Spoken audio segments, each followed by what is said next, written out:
On est tous d'accord qu'on déteste Arturo. Là, c'est plus possible.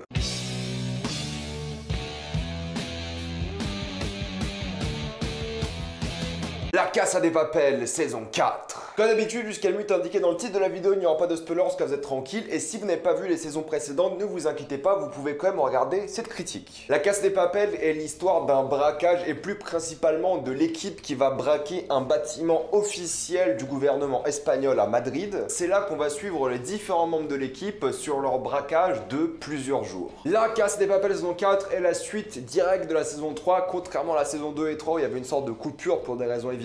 Pour ceux qui me suivent depuis mes 10 000 abonnés, c'est-à-dire il y a à peu près 2 ans et demi, j'avais fait une critique de la Casa de Papel saison 1 et 2, alors que la saison 2 n'était pas encore sortie sur Netflix parce que justement la série était diffusée en Espagne. À la base, ce n'est pas une série Netflix mais une série espagnole, et ils avaient qu'une seule saison. J'avais regardé ça de manière assez illégale, j'avoue, mais j'étais à fond sur la série, je l'avais vraiment adoré, j'avais fait ma critique, et merci à vous parce que c'est la première critique qui m'a un peu fait percer sur YouTube. C'est l'une des premières critiques qui a dépassé les 100 000 vues, et même aujourd'hui, c'est vraiment assez impressionnant de dépasser 100 000 vues. Ça m'arrive de plus en plus souvent, j'avoue, mais c'est quand même impressionnant et ça fait toujours plaisir. Mais à l'époque, j'étais encore plus content parce que j'avais 10 000 abonnés. Bref, c'est une série qui me tient à cœur. De une, parce que j'adore et je voulais en parler alors que personne connaissait. Et je suis grave content parce que j'ai l'impression que c'est un peu mon petit bébé qui a grandi, qui est devenu populaire. J'avoue que ça fait grave hipster de parler comme ça et de dire ça. Mais c'est une série pour vous dire que j'affectionne beaucoup. Surtout, c'est ça que j'essaie de vous dire. Non pas que j'ai découvert avant tout le monde, ça on s'en fout. C'est bien que les gens découvrent, peu importe comment ils ont découvert et à quel moment dans leur vie. L'essentiel, c'est de partager l'amour des séries et de cette série-là. J'ai beaucoup aimé les 2 premières saisons. J'ai vraiment kiffé la saison 3. J'en avais fait une critique aussi à l'époque. Et j'attendais beaucoup cette nouvelle saison parce que je suis un fan, comme je vous l'ai dit. Et c'est vrai que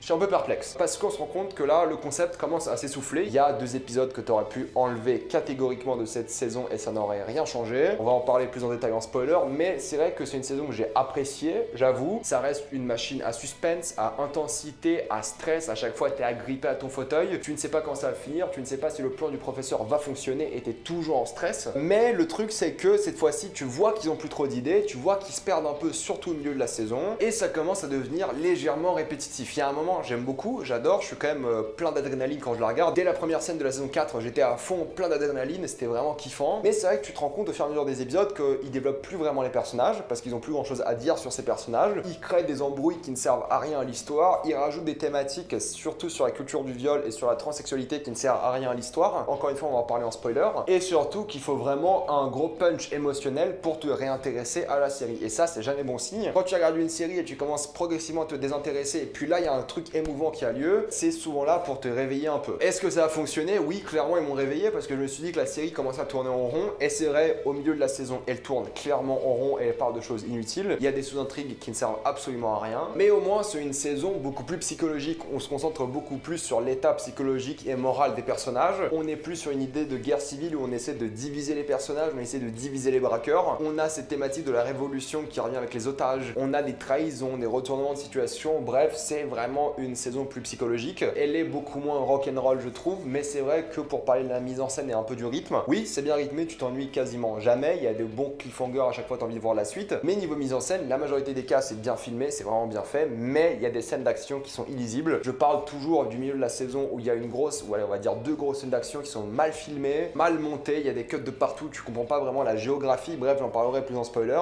Et il y a beaucoup, alors quand je dis beaucoup, c'est beaucoup de facilité scénaristique, surtout durant les scènes d'action où personne se prend des balles. Le gilet pare-balles, il te permet de prendre 1000 balles sans aucun problème, alors qu'un gilet pare-balles, ça protège, mais ça fait mal, et ça fait des bleus, etc. Enfin bref, j'ai accepté dans les précédentes saisons les facilités scénaristiques, mais là, ça fait beaucoup, surtout par rapport à la sériosité des dégâts. Cette fois-ci, j'y crois beaucoup moins. Ça me dérange pas de voir une sorte de hacking de l'espace d'un autre pays, ça me dérange pas. C'est de l'informatique que tu l'expliques même pas, tu t'en fous, mais quand tu vois une balle, ça c'est facile à comprendre. Ça touche pas, et puis c'est tout. Là, ça devient un peu compliqué. Il y a beaucoup de facilités scénaristiques, c'est évident. Ça commence à faire beaucoup, c'est un peu dommage, mais bon, encore une fois, ça reste rock'n'roll, ça reste intense. Pas tout le temps, mais la majorité du temps. Et il faut le voir un peu comme un divertissement plus qu'une série extrêmement réaliste. Évidemment, c'est mieux si tu y crois à fond, mais des fois, c'est juste pas possible. Et encore une fois, avec le côté théâtral du professeur, avec vraiment sa mise en scène qui se fait lui-même, c'est assez kiffant à regarder. C'est ça qu'on kiffe, c'est le plan du professeur. C'est le voir gérer, c'est le voir parler à tout le monde, c'est le voir vraiment être le mastermind de l'opération. Et j'ai beaucoup aimé son évolution aussi, on en parlera en spoiler. Donc je trouve qu'il n'y a pas beaucoup de développement sur les personnages. Pour le coup, c'est pas très grave, mais des fois, il crée quand même des embrouilles inutiles. tranquille. On aurait pu développer d'autres personnages comme Marseille qui malheureusement n'a pas été développé durant cette saison, mais pas du tout. Ça parle encore une fois des limites de l'amour et qu'est-ce qu'on ferait pour l'amour de quelqu'un. Il y a beaucoup de choses de ce point de vue-là. Ça parle aussi de corruption et de l'égalité de la loi de manière plus intéressante et c'est plutôt réussi aussi, je trouve. J'ai un gros problème avec la musique parce que je la trouve géniale, mais juste parce qu'elle me fait penser à Mad Max Fury Road, à The Dark Knight et Interstellar. Si vous avez vu ces trois films-là, vous avez entendu la musique de cette série-là qui est presque du plagiat. Je vous jure, celle de Mad Max, c'est la même et j'avais déjà fait la remarque dans ma critique l'année dernière. Mais là, c'est la même chose, c'est insupportable. J'aime beaucoup, mais je vois trop Mad Max dans ma tête, du coup ça me dérange. Et il y a plein de petits trucs comme ça qui te font sortir de la série. Par exemple, tu sais jamais qui écoute qui lorsqu'il parle à la radio. Vu que c'est une série qui doit parler un peu d'espionnage parce que les gens doivent s'écouter, des fois les flics écoutent les braqueurs, des fois les braqueurs écoutent les flics. Il y a des scènes, tu sais pas trop qui entend qui. Des fois on va te montrer des plans sur quelqu'un qui est à son oreillette et il est censé entendre une information mais il entend visiblement pas parce que sinon il serait étonné ou choqué. Des fois tu sais juste pas trop qui entend quoi et c'est un peu mal foutu niveau montage pour le coup. Mais les flashbacks fonctionnent toujours aussi bien sauf un flashback par rapport à une sous-intrigue dont je vais parler en spoiler.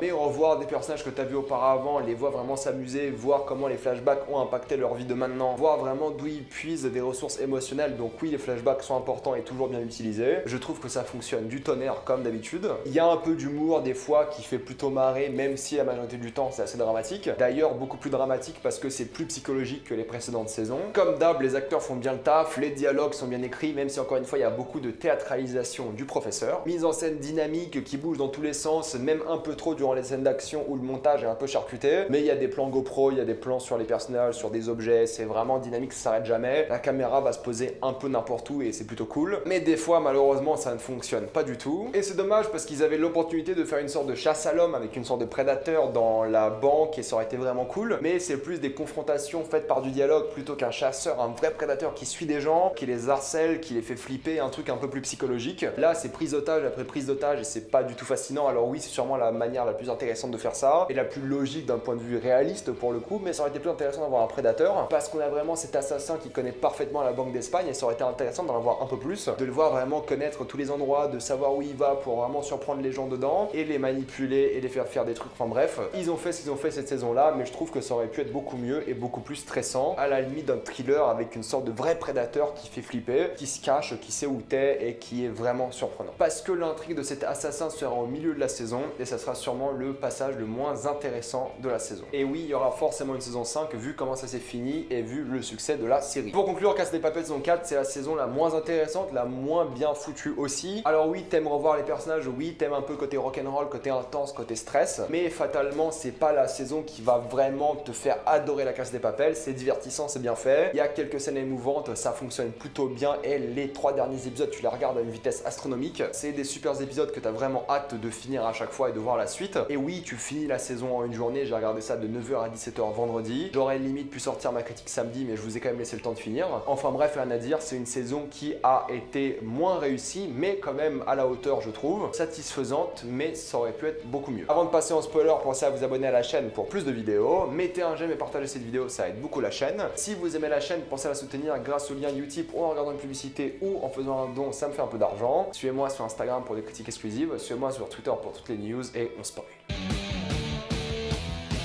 Ils ont quand même réussi à pas foutre Bella Ciao dans la série. Alors oui, ils l'ont foutu en générique de fin du dernier épisode, mais techniquement, la chanson n'est pas dans la série et je pense qu'ils veulent un peu la calmer pendant quelques temps. Ils vont sûrement la ramener pour le dernier épisode de la dernière saison, j'en sais rien, mais je pense, parce qu'ils l'ont vraiment beaucoup utilisé en saison 1 et encore beaucoup utilisé en saison 3, avec la saison 3 qui avait une fin magistrale, que t'as encore une fois un peu dans cette saison 4, une super fin qui te pose de bonnes bases et qui te fait poser plein de questions, on en parlera en fin de vidéo. Alors oui, le début de la saison m'a beaucoup fait sourire, où tu vois le mariage de Berlin, tu vois lui qui fait une reprise de Ti Amo, c'est génial. On peut se poser la question de combien de chansons italiennes ils vont reprendre dans cette série espagnole, mais détail. J'ai bien aimé les crises de panique de Rio pour le coup, parce que c'est vraiment son seul développement de personnage, c'est qu'il a ces crises d'angoisse, il peut plus vraiment agir et tu vois que ça impacte durant tout le long de la saison parce qu'il a été traumatisé, mais tu vois aussi qu'il sent beaucoup mieux quand il dit la vérité. Donc j'ai bien aimé, je trouve que c'était une bonne excuse pour voir ce personnage de méchant s'enfuir, et c'était l'une des choses les plus réalistes parce que ça met bien en compte la la psychologie du personnage, contrairement à une certaine scène au milieu de la saison où t'as donc cette grenade qui arrive dans l'ascenseur et Rio et Denver mettent 2 casques dessus, puis 2 gilets pare-balles par-dessus, puis ça explose en dessous. Ensuite, tout le monde arrive à la rescousse et il y a le méchant qui arrive pour tirer sur tout le monde. Là, tu te dis d'accord, il les a bien piégés, mais quand Stockholm arrive et quand Bogota arrive, il y a un moment, le mec se prend quelques balles, d'accord, mais il est vraiment encerclé, personne fait rien, c'est un bordel de mise en scène, tu comprends pas du tout la scène, c'est vraiment mal monté, c'est mal cuté, t'as l'impression que le mec, le méchant, il fait ça au pif, il a pas du tout l'air submergé, enfin bref, je trouve que c'est une mauvaise scène tout simplement, qui était mal foutue, tu comprenais pas trop où était Stockholm, où était l'ascenseur, où était le méchant, la géographie était vraiment mal foutue, c'était typiquement le genre de scène qui était mal foutue niveau mise en scène et niveau montage, et où tu ne croyais pas du tout ce qui était en train de se passer avec tout le monde qui tire dans tous les sens, personne qui recharge, bref, c'était beaucoup trop simple et pas du tout impressionnant. Et c'est pareil quand le mec tue Nairobi et il commence à courir et il se prend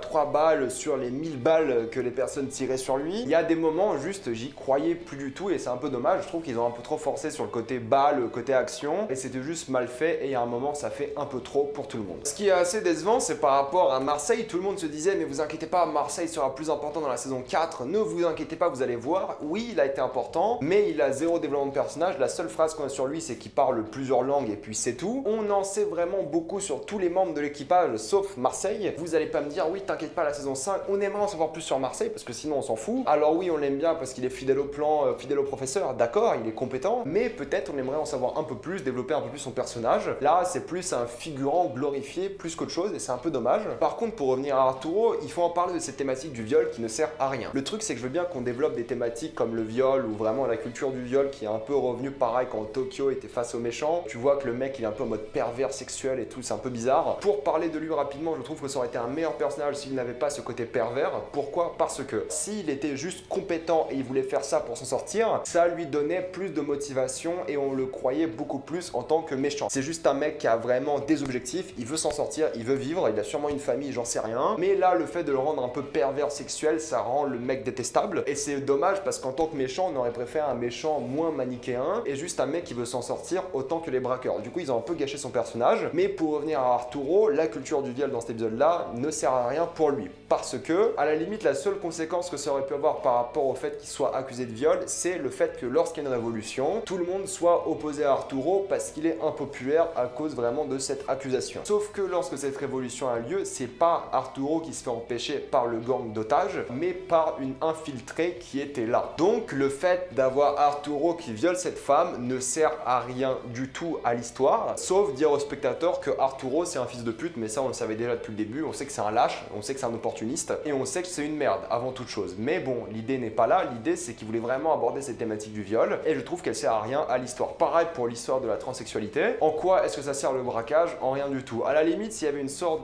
d'amitié profonde entre vraiment Manila et Denver, on aurait compris que ça peut impacter émotionnellement le braquage. Mais t'as pas vraiment ni de tension sexuelle, ce qui aurait été intéressant à développer dans une série comme ça, qu'un mec commence à avoir des sentiments pour son pote de l'époque qui est maintenant devenu une femme, du moins physiquement devenu une femme. Donc il n'y a pas vraiment de tension sexuelle, ce qui aurait été intéressant, il n'y a pas vraiment de côté émotion entre les deux. Du coup, l'intrigue de la transsexualité, et je veux bien qu'on représente des personnages, mais là, ça a été ajouté pour que ce soit ajouté sans plus. Des séries comme Euphoria, je suis le premier à récompenser la manière dont ça a été traité et à dire que c'est bien. Là, sur le braquage, ça n'a aucun impact, sur l'histoire, ça n'a aucun impact. C'est juste là pour être là. Contrairement à l'homosexualité de Martine qui est là et qui change vraiment l'histoire et son développement de personnage, que Manila soit devenue une femme physiquement maintenant, ça ne change en rien le braquage. Mais le fait que Martine soit homosexuel et qu'il aime Berlin change complètement tout. D'ailleurs, en français, pour ceux qui regardent en VF, je sais pas pourquoi vous faites ça, mais soit, c'est Martin et sûrement Berlin. Mais du coup, le fait que Berlin ne soit pas homosexuel et que même s'il aime Martin, ça lui fasse rien parce qu'il est hétéro, ça impacte directement le braquage parce qu'il n'aura pas lieu et ils vont plus se concentrer sur la maison de papier, la maison de la monnaie plutôt, et en plus ça fait de Martine un dépressif. Donc son homosexualité était utile au scénario, de la même manière que l'homosexualité d'Helsinki était utile durant la saison 3. Et là elle rejoue vraiment un rôle important parce que c'est les deux qui se consolent, Helsinki et Martin, et ça fonctionne, franchement ça fonctionne. Mais la transsexualité, la culture du viol, ça a été rajouté là pour être rajouté là sans plus. À la limite qu'on fasse du prédateur, une sorte de prédateur vraiment sexuel, pervers, d'accord, mais là il a été sexuel pendant genre une scène où il fait un commentaire sur les pieds de Tokyo. Mais sinon il a rien fait de vraiment extrêmement pervers et c'était encore une fois là pour que les spectateurs le détestent plus que normalement. Mais un personnage moins manichéen aurait été à mes yeux plus intéressant. Encore une fois, j'adore le professeur, je trouve que c'est vraiment le meilleur personnage de la série depuis le début de la série parce que c'est lui qui fait face cette fois-ci à ses émotions, c'est lui qui ne pense pas à toutes les possibilités et qui pense que Lisbonne est décédée alors qu'il n'y a aucune preuve, aucune vidéo, aucun cadavre, rien du tout. J'aime beaucoup la manière dont ils ont traité ce sujet et la manière dont ils ont traité son évolution psychologique. Il doit faire face aux émotions et en même temps être raccord avec le plan. Et j'aime beaucoup l'amour entre lui et Lisbonne qui a failli craquer à un moment, mais le professeur l'a un peu rattrapé psychologiquement. J'aime beaucoup les relations et je trouve qu'ils vont bien ensemble et c'est une bonne relation qui est faite dans la série le long des saisons et se tient plutôt bien contrairement à la relation entre Nairobi et Bogota où personne n'y a cru, ça c'est incroyable. À la limite que Nairobi devienne amoureuse d'Helsinki parce qu'ils ont passé énormément de temps ensemble, je comprends, d'accord, mais Bogota Nairobi je le vois pas, ça j'y vois que dalle. Alors oui, peut-être le fait d'être proche de la mort l'a un peu rapproché de cette idée là, mais moi j'y crois pas du tout et c'est juste là pour être là et pour motiver Bogota après la mort de Nairobi d'être un peu plus violent, mais c'est tout. C'est plus prétexte que développement de personnage. Mais j'ai beaucoup aimé le personnage de l'inspectrice qui se révèle de plus en plus avec plus de développement de personnage. On connaît un peu plus son passé, son mari et elle révèle les secrets du gouvernement, ce qui est un peu une critique du gouvernement parce qu'elle dit la vérité mais elle va se faire poursuivre en justice. Ça c'est des trucs qu'on voit un peu partout avec tous les gens qui trahissent leur gouvernement alors que leur gouvernement fait quelque chose d'illégal. Donc j'aime beaucoup le fait qu'elle va devenir une fugitive et ma théorie c'est qu'elle va rejoindre le gang par la suite parce que fatalement c'est la prison ou rejoindre les braqueurs. Martin, j'en ai parlé, j'ai beaucoup aimé son évolution, le fait que tu vois vraiment que c'est un dépressif qui se réconforte avec plusieurs personnes, qu'il essaie vraiment de trouver son chagrin intérieur et qu'il essaie vraiment de trouver aussi une équipe. Ce qu'il faut à Martin, c'est avant tout une famille et de l'amour et il l'a pas du tout, c'est pour ça que c'est un membre du chaos, un agent du chaos comme il le dit lui-même dans la saison. Donc j'aime beaucoup son évolution, il est assez chaleureux au final et je l'apprécie plutôt bien parce que oui c'est un dépressif, oui il va vraiment pas bien du tout et oui c'est un bâtard, mais parce qu'il a vraiment ce côté où il a pas eu d'amour, où il se fait vraiment pas respecter par les autres et où il a énormément de chagrin. Berlin, je vais pas m'étaler là-dessus mais j'apprécie toujours le voir parce qu'il est extrêmement charismatique et mine de rien il sert au développement de personnage du professeur et il sert surtout dans les flashbacks avec sa joie de vivre. C'est l'opposé total du professeur mais ça fonctionne et c'est plutôt bien fait. Étonnamment, Tokyo a pas du tout eu de développement de personnage durant cette saison. Oui, elle a ce petit problème de couple avec Rio comme avec Denver et Stockholm. Ils ont le même problème de couple les quatre, ils ont vraiment des problèmes de communication. Ils sont tous un peu stressés à cause du braquage mais fatalement leur histoire aux quatre ne sert à rien. Ça ne fait en rien avancer l'histoire et c'était juste là pour être là, pour faire passer le temps et encore une fois c'est juste au milieu de la série. Mais il faut évidemment parler de Nairobi, je trouve que sa mort a été plutôt bien foutue même si extrêmement prévisible, on a tous compris, on l'a tous vu venir à des kilomètres, mais c'était assez émouvant surtout quand tu vois cette petite scène avec tous les gens qui sont morts avec Oslo, Berlin et Moscou. C'est une belle scène qui est bien foutue, qui est assez émouvante. Est-ce que j'ai pleuré? Non, pas à ce point. Est-ce que j'étais ému? Un petit peu. J'adore Nairobi, elle va vraiment me manquer, je trouve que c'est une super actrice, c'est un super personnage, mais vu que c'est la chose qui relance un peu ce ventre mou de la saison, j'étais pas vraiment ému parce que j'en regardais plus la série avec beaucoup d'intérêt pendant 2 épisodes. Je regardais, je me suis dit c'est sympa mais sans plus et quand la mort arrive, je me dis ah peut-être là ça va se relancer et ça se relance. Mais moi ce qui m'a ému c'est plus la vision du paradis par la suite avec tous les gens morts. Mais c'était cool, voilà, c'était une belle mort, plutôt symbolique